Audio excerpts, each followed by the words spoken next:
The moment I stepped through the creaky front door of my parents' modest suburban home, I could tell something was wrong.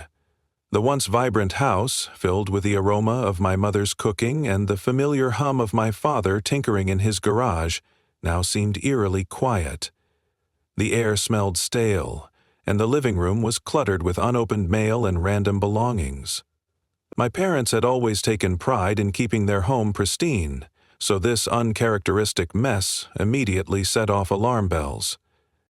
I walked into the kitchen, where I found my mother staring blankly out the window. Her hands rested on the edge of the sink, trembling slightly. "Mom?" I said softly, not wanting to startle her. She turned to me, her eyes clouded with confusion, and it took her a moment to recognize me. The realization hit her face like a sunrise, and she smiled weakly. "Oh, Layla, you're here," she said, her voice barely above a whisper. "I came to visit, Mom. I was in the area," I lied, not wanting to make her feel guilty for needing my help. She nodded, but her smile quickly faded. "Your father is in the living room. He's been having trouble with his back again." I found my dad slumped in his recliner, his once strong frame looking frail and bent. He grunted in pain as he tried to adjust himself in the chair. "Hey, kiddo," he greeted me, his voice gruff but affectionate. "Dad, what's going on? You don't look so good." "Oh, it's nothing, just a little back pain. You know how it is when you get older," he said, waving me off. But it wasn't nothing. Over the next few hours, I noticed countless signs that they were struggling. My mom repeatedly forgot the names of everyday objects, calling the remote control that thing and the refrigerator the cold box. She couldn't remember where she'd put her glasses, even though they were perched on her head. My dad, on the other hand, winced every time he tried to stand and leaned heavily on a cane he hadn't been using the last time I visited. By the end of the day, it was clear that they couldn't manage on their own anymore. My heart sank as I realized just how quickly their health had declined. It wasn't just the physical changes, it was the emotional toll it had taken on them. My mother, once so confident and independent, seemed hesitant and unsure of herself. My father, who had always been the rock of our family, now looked defeated. That evening I called my brother Michael. He picked up on the third ring, his voice cheerful and upbeat as always. "Hey, Layla, what's up?" "Michael, it's Mom and Dad. They're not doing well. I think we need to come up with a plan to help them." There was a pause on the other end of the line before he responded. "What do you mean? They seemed fine the last time I saw them." "When was the last time you saw them, Michael?" I asked, my tone sharper than I intended. "I don't know. Christmas, maybe?" "Michael, that was 8 months ago." He sighed. "Look, I'm busy with work, and you know how it is. I have my own family to take care of. Can't you just check in on them more often? You live closer." "I can't do this alone," I said, my voice breaking. "They need real help, Michael. Mom's memory is getting worse, and Dad can barely move without pain." Okay, calm down," he said, clearly uncomfortable with my distress. "I'll try to visit next weekend, but I can't make any promises. Things are crazy at work right now." I hung up the phone, feeling a mixture of anger and despair. Michael had always been the golden child, the one who could do no wrong in our parents' eyes. But when it came to stepping up in a time of need, he was nowhere to be found. Over the next few weeks, I found myself taking on more and more responsibilities for my parents. I scheduled doctor's appointments, organized their medications, and made sure they had healthy meals. I even started helping with their bills, as my mom had forgotten to pay them several times, resulting in late fees they couldn't afford. Meanwhile, Michael remained distant. He'd occasionally call to check in, but his tone was always rushed, and he never offered to help. When I asked him to contribute financially, he made excuses about having a mortgage and kids to support. "You don't have kids, Layla," he said once. "It's easier for you to handle this stuff." His words stung, but I didn't have the energy to argue. My days were consumed with caregiving, and my nights were filled with worry. I couldn't sleep, haunted by thoughts of what would happen if I couldn't keep up. One evening, as I was folding laundry in the living room, My mom sat down beside me. She looked at me with tears in her eyes and said, "I don't know what we'd do without you, Layla." Her words were both a comfort and a burden. I didn't regret helping them, but I couldn't shake the feeling that I was bearing this weight alone. When Michael finally came to visit, it was clear he had no idea how bad things had gotten. He walked into the house carrying a bouquet of flowers and a bottle of wine, as if he were attending a casual dinner party. "Hey, everyone," he announced cheerfully. My dad grunted from his recliner, and my mom greeted him with a weak smile. I didn't bother to hide my frustration. "Glad you could finally make it," I said, my voice dripping with sarcasm. Michael looked taken aback. "What's your problem?" "My problem is that I've been doing everything while you've been ignoring the situation," I snapped. He raised his hands in defense. "I'm here now, aren't I? Being here for one day doesn't make up for months of absence," I shot back. The tension between us was palpable, but I didn't care. I was too exhausted to keep pretending everything was fine. That night after Michael left, I made a decision. I couldn't keep waiting for him to step up. If he wasn't going to help, I would have to handle things on my own. It wasn't fair, but it was the reality I had to accept. As I lay in bed, staring at the ceiling, I felt a mix of anger, sadness, and determination. I didn't know how I was going to manage everything, but one thing was certain: I wouldn't let my parents down. The family meeting wasn't something I wanted to initiate, but I couldn't avoid it any longer. My parents' health was deteriorating rapidly, and I was burning out. I needed help, and I naively thought Michael might finally step up if we confronted the situation together. I called him one evening and suggested we all sit down to discuss our parents' care plan and their wishes for the future.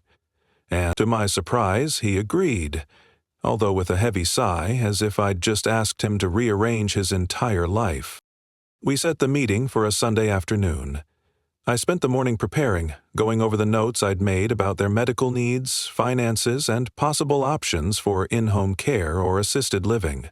I even printed out a rough budget to show Michael exactly how much their care was costing me, both financially and emotionally. Michael showed up 20 minutes late, of course. He breezed in, looking fresh and relaxed, carrying a box of pastries from a high-end bakery, as if this were some sort of casual brunch. I could already feel my frustration building, but I forced myself to stay calm. This wasn't about me, it was about Mom and Dad. My parents were seated at the dining room table, my dad leaning heavily on his cane, and my mom fidgeting with the edge of her sweater. They looked nervous, and I didn't blame them. Discussions like these were uncomfortable, and I knew they hated feeling like a burden. "So, what's this big family meeting about?" Michael asked, leaning back in his chair and helping himself to a croissant. I took a deep breath. "It's about Mom and Dad. They need more help than I can give them on my own. We need to figure out a long-term plan." Michael raised an eyebrow, clearly unimpressed. "Okay, but aren't you already taking care of most of it? What's changed?" "What's changed?" I repeated, my voice rising. "Michael, everything has changed. Mom's memory is getting worse. Dad's mobility is almost non-existent. I'm here every single day trying to manage their medications, their appointments, their bills, while you're off living your life like nothing's wrong." "That's not fair," he shot back, crossing his arms. "I have a family to take care of too, Layla. I can't just drop everything to play nursemaid." I felt my face flush with anger, but before I could respond, my dad cleared his throat. "Enough," he said firmly. "This isn't about who's doing more or less. It's about what's best for your mother and me." His words silenced us both, and for a moment I felt a pang of guilt. He was right. This wasn't the time for petty arguments. "Dad's right," I said, forcing myself to refocus. "This isn't about keeping score. But we do need to make some decisions. Their savings are running low, and I can't afford to cover everything myself. We need to talk about how we're going to divide the responsibilities, financially and otherwise." Michael shifted uncomfortably in his seat. "What exactly are you asking for?" I'm asking you to contribute. Whether it's money, time, or both, something has to change. I can't keep doing this alone." There was a long silence as Michael stared at the table, avoiding eye contact. Finally, he sighed and said, "Look, I get it. This is hard. But I can't just pull money out of thin air. I've got a mortgage, car payments, and 2 kids to put through school. I'm not exactly rolling in cash." "I'm not asking you to bankrupt yourself, Michael, but even a small contribution would make a difference. Or if you can't do that, then maybe you can take turns coming here on weekends to help out. Give me a break every now and then." "I don't know," he said, trailing off. "It's just complicated. Complicated." That was Michael's favorite word whenever he didn't want to commit to something. I clenched my fists under the table, willing myself not to explode. At this point, my mom spoke up, her voice trembling. "We don't want to be a burden to either of you. If it's too much, maybe we should consider other options." I knew what she was implying, and it broke my heart. She was suggesting assisted living, something she had always been adamantly against. For her to even bring it up now meant she felt guilty for needing so much help. "No, Mom," I said quickly, "you're not a burden. We just need to figure out the best way to support you and Dad." Michael, however, latched on to the idea immediately. "You know, that's not a bad option," he said. "There are some really nice places out there. They'd have professional care, and it would take the pressure off both of us." "Are you serious?" I snapped. "You think the solution is to ship them off to some facility just so you don't have to deal with it? They've lived in this house for over 30 years, Michael. This is their home." "I'm just being practical," he said defensively. "It's not like we're abandoning them. It's about what makes the most sense for everyone." My dad cut in again, his voice stern. "We're not leaving this house. Not unless it's absolutely necessary." Michael threw up his hands in mock surrender. "Fine. But don't come crying to me when things get worse and you can't handle it anymore." The conversation spiraled from there. Every suggestion I made, hiring an in-home nurse, setting up a rotating schedule for visits, splitting the cost of groceries and medications, was met with resistance from Michael. He had an excuse for everything. By the end of the meeting, it was clear that he had no intention of stepping up in any meaningful way. But the final blow came when we started discussing their will. I hadn't brought it up to stir up trouble. I simply wanted to make sure their wishes were clear and that everything was in order. My parents had always been open about wanting to split everything equally between Michael and me, but given the circumstances, I felt it was fair to revisit the topic. "I think we need to talk about the house," I said carefully. "If something happens to Mom and Dad, what happens to the house? I've been living here and taking care of them, so I think it's only fair that—" "That you get the house?" Michael interrupted, his tone incredulous. "Are you serious? You think you're entitled to more just because you chose to play caregiver?" "Chose?" I repeated, my voice shaking with anger. "Michael, I didn't choose this. I stepped up because you refused to. And yes, I do think it's fair. I've put my life on hold to take care of them while you've been completely absent." "That's not how inheritance works, Layla," he said coldly. "The house and everything else should be split equally. That's what's fair." I looked to my parents, hoping they would back me up, but they remained silent. My mom looked like she was on the verge of tears, and my dad stared at the table, his jaw clenched. "Unbelievable," I muttered, pushing my chair back and standing up. "You know what, Michael? Do whatever you want, but don't expect me to keep cleaning up your messes while you sit back and reap the benefits." I stormed out of the room, my heart pounding with frustration and betrayal. For the first time, I realized that no matter how much I gave, Michael would always see me as the villain for asking him to contribute, and my parents, whether out of fear or guilt, would never hold him accountable. As I sat alone in my childhood bedroom that night, I felt a deep sense of despair. This wasn't just about the house or the money. It was about the overwhelming loneliness of carrying this burden alone. And I knew, deep down, that things were only going to get harder from here. A week had passed since the family meeting, and everything between Michael and me had shifted. We were no longer speaking, and the tension in our parents' house felt heavier than ever. I tried to maintain my composure for my mom and dad, but the cracks were beginning to show. I was exhausted, physically and emotionally, and I couldn't keep pretending things were okay. It happened on a Wednesday morning just after sunrise. I had woken up early to check on my parents, making sure my dad had taken his medications and preparing breakfast. My mom was sitting at the kitchen table, sipping her coffee and quietly humming a tune, but even her smile seemed forced. I could tell she wasn't sleeping well, and she looked paler than usual. Just as I was reaching into the cupboard for some plates, my phone buzzed. I grabbed it off the counter, expecting a text from work or a reminder about an appointment. But what I saw made my blood run cold. The message was from Michael, and it read, "I'm coming over today. We need to talk about the will." I stared at the screen, my fingers trembling. This wasn't just any message. It was the first time Michael had reached out to me since the family meeting. I immediately felt uneasy, like something was off. "What's wrong?" my mom asked, looking up at me with concern. "Nothing," I muttered, quickly shoving my phone back into my pocket. But I knew it wasn't nothing. I could feel it, the dread creeping in, warning me that whatever Michael had planned, it wasn't going to be good. As the morning dragged on, I couldn't shake the feeling that something was about to go terribly wrong. The air in the house felt heavy, and I couldn't concentrate. My mom made a half-hearted attempt at asking about my day, but I brushed it off, too focused on what was coming. Michael finally arrived mid-morning, strolling into the house like nothing had changed, holding a brown paper bag from a local coffee shop. He smiled, as if he had no idea how strained things had become between us. "Hey, sis," he said with that same carefree attitude. "Figured I'd bring some breakfast. Hope you don't mind?" "Thanks," I said, barely managing to force a smile. I motioned for him to sit down at the table, and we began to eat in silence.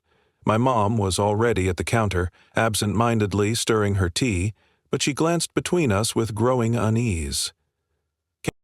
"Listen," Michael finally said, setting his coffee cup down. "I know things got pretty heated the other day. I didn't come here to start another fight." "Then why did you come?" I asked, my voice sharper than I intended. He sighed, rubbing the back of his neck, looking uncomfortable. "Because I think we need to clear things up about the will. I've been thinking about it, and—" "Let me guess," I interrupted. "You've decided you deserve the house more than I do, and you want to make sure we get everything fairly split." Michael frowned. "It's not like that. I just want to make sure things are clear. You've been here taking care of them, and I haven't been as involved. I get that, but I'm not going to let you try to take advantage of this situation." "Advantage?" I echoed, my jaw tightening. "You think I want to take advantage of anything? I've been here, sacrificing my life for months, Michael. I'm not asking for anything unfair. I'm just trying to make sure our parents' wishes are respected." "Exactly. Their wishes. And their wishes have always been clear. They wanted to split everything equally between us." My heart sank.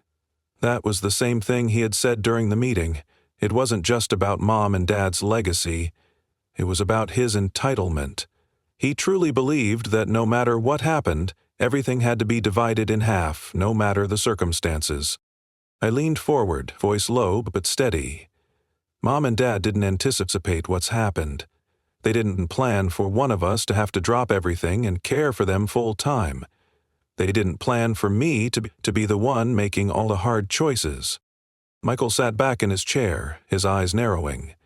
"So now you're saying you should get more because you think you've sacrificed more?" "I have sacrificed more, Michael. You've done nothing except show up for a few days. I'm here, every single day, making sure they're taken care of. I'm paying their bills, arranging their appointments, figuring out how we'll survive on what little money they have left. You can't just come in, eat your pastries, and expect things to stay the same." He scoffed. "It's not like I've abandoned them. I send money when I can. You don't know what I'm going through." "Oh, don't play that card," I snapped. "You think money fixes everything?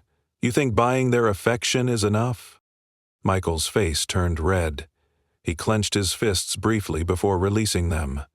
"Look, this isn't about money. This is about doing what's fair. We both know how Mom and Dad planned to handle this. We both deserve an equal share." "That's where you're wrong," I said quietly, my voice trembling. "That's not what Mom and Dad would have wanted. They wanted to reward the person who stayed and actually did the work, who sacrificed for them. That person is me." Michael leaned forward, his expression hardening. "And how convenient for you to think that's the way things should go. You've been living here, so of course you're going to say they meant for you to have everything. What about me? I'm their son too, and I've been supporting them in other ways." "What support?" I shot back. "You've shown up every few months and stayed for a couple of days. That's barely involved." "That's not true. I've helped with financial stuff when I could. Medical bills, groceries." "Groceries? Really, Michael? You gave them a few $100s once or twice and expect to be treated as if you've been here day in and day out, living through everything they're going through?" He opened his mouth, but no words came out. For the first time, I could see a flicker of doubt in his eyes, but instead of backing down, he doubled down. "Well, maybe Mom and Dad should have made things clearer. Maybe they should have made a will that explicitly stated what happens if one of us is doing more. But since they didn't, it's simple. Everything gets split." "They didn't have to make it explicit," I said quietly. "It's obvious. What they wanted. What makes sense. It's clear that their home belongs to whoever has been taking care of them." Michael shook his head. "That's not how inheritance works. You can't just decide who gets what based on who did more. It doesn't work like that. It's equal, or it's nothing." His words stung more than I wanted to admit. The idea that I wasn't entitled to anything more, even after everything I had done, felt like a slap in the face. It felt unfair, wrong. I wasn't just caring for Mom and Dad. I was saving their home, keeping it together when it was falling apart. I had earned this, more than he ever would. "I can't do this anymore, Michael," I said, shaking my head. "This isn't just about fairness. This is about what's right." He leaned back again, folding his arms across his chest. "Fine. If you want to make it personal, so be it. But remember, this house and everything in it isn't just yours. It's mine too." "I'm not giving up the house," I said firmly. "I'm not walking away from this." "You'll have to if Mom and Dad decide to put the house on the market," he retorted. "If they want to downsize, you'll have to share it. And if that happens, you'll be forced to deal with me." The words hit me like a punch to the gut. It wasn't just talk anymore. He was serious. He was willing to push things to the limit, to involve lawyers, to make the process as messy as possible. It was clear now. He wasn't going to cooperate. He wasn't going to compromise. It was all about power, about winning. "I don't need to deal with this right now," I muttered, standing up. "We'll cross that bridge if we come to it." But as I walked away from the table, my heart sank. I knew Michael wasn't just blowing smoke. If he had his way, this wasn't going to be settled quietly. He was willing to go to extremes to make sure I didn't get what I thought I deserved. That night, I lay awake in bed, tossing and turning. The weight of everything, Michael's entitlement, my parents' uncertain future, the endless strain, pressed down on me. It felt like I was carrying the entire family on my shoulders while Michael just watched and waited to swoop in and take whatever he could. Something had to change. I couldn't keep letting him push me around, dictate the terms, or steal what mattered most to me. But how could I stop him before it was too late? I woke up feeling uneasy. Something in my gut told me this was going to be a long day, one that would bring things to a head. The previous night, Michael had sent another message, this time more pointed. "We need to settle this once and for all, Meet me at Mom and Dad's house today. Bring everything you've got." I had tried to push the thought from my mind, but deep down, I knew this wasn't just a conversation. It was a showdown, a legal dispute, a fight over what I had worked so hard to hold together. By mid-morning, I was at my parents' house, waiting. My mom had gone to run some errands, leaving just me and Dad alone in the living room. He sat in his usual spot in the recliner, eyes tired, his cane resting against the armrest. I could tell something was on his mind. He hadn't been able to hide it for days. "Layla," Dad began quietly, breaking the silence, "I know what's happening. With you and Michael." I sighed and sank into the couch across from him. "You don't have to worry about me, Dad. I'm okay." "No, I worry because I see you carrying all this on your shoulders," he said gently. "I wish I could help you more, but I'm not able to." "You're doing more than enough," I assured him. "You've done everything you can, and I'll make sure you both are okay, no matter what." He nodded slowly, but his expression grew serious. "Just remember, don't let him bully you, Layla. You're stronger than you think, but you don't have to do this alone." I felt a pang in my chest. He was right. I'd been fighting this battle for so long, and now it had come to this. Michael wasn't just making things difficult, he was actively trying to undermine me, and I knew I couldn't keep standing by while he used our parents as leverage. A few hours later, the doorbell rang. I tensed, knowing who it would be before I even opened it. Michael was standing on the porch, his face calm but with a hint of impatience beneath his carefully composed exterior. "Hey," he said casually, walking in without waiting for an invitation. "Sorry I'm a bit early." I let out a long breath, forcing a smile. "No worries. Let's get this over with." We sat down at the kitchen table, the same table where our family had gathered for countless meals over the years. The air was charged, thick with unspoken words and unacknowledged hostility. "So," Michael began, "we need to talk about what's next. I've done some thinking, and I've got some clear ideas about how we can move forward." I narrowed my eyes. "Move forward? What exactly do you mean?" He leaned back in his chair, steepling his fingers as he spoke. "We're at a crossroads, Layla. The truth is, neither of us can afford to keep dragging this out, but instead of letting lawyers get involved, I propose something simple." "What's that?" "We make an agreement," he said smoothly. "We'll split everything equally. We sell the house, split the money down the middle, just like Mom and Dad would have wanted. We both walk away with our fair share, no hard feelings." I frowned. "You think you can just buy me out?" "I'm not trying to buy you out. I'm offering you a way to avoid unnecessary conflict. We don't need to turn this into a legal mess. We both deserve a fair settlement. I'm offering you that now, before things get ugly." His words hung in the air, slick and calculated. It was clear he thought this would make me back down. He thought he could manipulate me into taking the offer without a fight. But I wasn't going to make it that easy. I leaned forward, my voice firm. "You think you can just walk in here and tell me how it's going to be? That you'll take half and I'll just agree?" Michael shrugged. "It's not about telling you what to do. It's about doing what's right. You've got your life and I've got mine. This house, it's not worth losing everything over." "Not worth losing everything?" "This house is everything to me. It's where our parents raised us. It's the only thing left of our family, and I'm not letting you take it from me.